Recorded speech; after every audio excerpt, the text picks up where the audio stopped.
Yes, today is my birthday. This day is very special for me. I want to spend this day with my family. Now talk about you, what you want. Actually রাত 12টায় আমরা কোনো cake কাটিনি cause আমার husband বাইরে ছিল বাড়িতে ছিল না। ও office করে আসার পরে আমরা সবাই মিলে ডিসাইড করলাম আমরা কেক কাটবো এবং সেটা বাহিরে। সো আমরা রেডি হয়ে বের হয়ে গিয়েছিলাম আমাদের পরিচিত একটা রেস্টুরেন্ট কুইন্স রেস্টুরেন্টে। এদের খাবার নিয়ে আসলে নতুন করে বলার কিছু নেই, এদের প্রতিটা আইটেমই বেশ ভালো খেতে। আমরা আমাদের ছোট বড় সব রকম সেলিব্রেশনই আসলে এই রেস্টুরেন্টটাতে করে থাকি। এখানেই আমরা আমাদের কেকটা কেটে নিয়েছিলাম এবং আমরা অর্ডার দিয়েছিলাম একটা স্পেশাল থাই স্যুপ।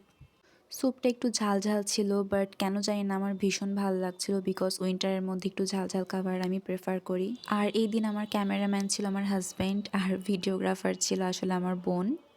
এই ব্লগটাও আসলে সম্পূর্ণই আমার বোন ভিডিও করেছে, আর যতগুলো ছবি এখন পর্যন্ত তোমরা দেখতে পেয়েছো তার সবটাই আমার হাজব্যান্ড ক্লিক করে দিয়েছে।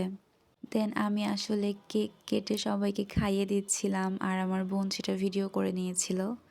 চাইলে রাজশাহীতে সেলিব্রেশন করতে পারতাম, বাট আসলে এখানে আমি আর আমার হাজব্যান্ড ছাড়া কেউ থাকে না। সো নিজের স্পেশাল দিনগুলো আমি আসলে ফ্যামিলির সাথেই কাটাতে পছন্দ করি। আমার বাবা পার্সোনালি কেক খেতে খুব একটা ভালোবাসে না, জন্য বলছিল না না খাবো না। তখন আমি বলছিলাম আচ্ছা ঠিক আছে খেতে হবে না, জাস্ট এক কামড় দাও, আমি ছবি তুলে কেক নিয়ে চলে যাচ্ছি। আর এই দিন একটা ইন্টারেস্টিং বিষয় ছিল, আমাদের বুড়িও প্রচুর কেক খেয়েছে। নর্মালিও যে এতটা কেক খেতে পারবে আমরা বুঝতে পারিনি। ছোট বাচ্চার কোনো খাবার খাওয়া দেখতে আসলেই ভীষণ ভালো লাগে। ও খুব এক্সাইটেড ছিল মাম্মাম কেক কাটছে।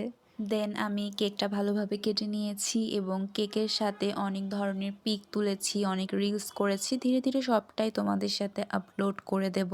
আর আমি এই বিউটিফুল গাউনটা কোথায় থেকে নিয়েছি সেটাও তোমাদের সাথে আমি শেয়ার করে দেব। আমি যখন ভিডিওটা এডিট করছিলাম তখন আমার ভীষণই মজা লাগছিল, কারণ আগের বছরের বার্থডেগুলো থেকে এই বার্থডেটা আমার কাছে অনেকটাই স্পেশাল। কজ বিয়ের পর ফার্স্ট বার্থডে এবং টোটালটাই আমার হাজব্যান্ড খুব সুন্দরভাবে অ্যারেঞ্জ করেছিল। আমার ভীষণই ইচ্ছা ছিল হোয়াইট ড্রেসের সাথে হোয়াইট কেক নিয়ে খুব সুন্দরভাবে একটা ছবি তুলবো, সেই ইচ্ছাটা পূরণ হয়ে গেল। আর এখানে সবাই মিলে খাওয়া দাওয়া করছিল আর আমার ফটোশ্যুটই শেষ হচ্ছিল না, যার কারণে আমি আমার হাজব্যান্ড আর আমার বোন এখনও খেতে বসতে পারি নাই অনলি ফর দিস শ্যুট। তোমাদের কাদের কাদের কবে কবে বার্থডে অবশ্যই কমেন্টে জানাবে। দেন আমার কেকের সাথে একদম ছবি তুলো কমপ্লিট। তারপর আমি গিয়েছিলাম ওদের এই পেইন্টিংটার সামনে ছবিটা তুলতে, বাট এখানে আসলে পর্যাপ্ত পরিমাণে লাইট ছিল না, যার কারণে ভিডিওটা তেমন একটা বোঝা যাচ্ছে না, বাট ছবিগুলো ভালো এসেছিল। দেন আমরা চলে গিয়েছিলাম স্টেশনে।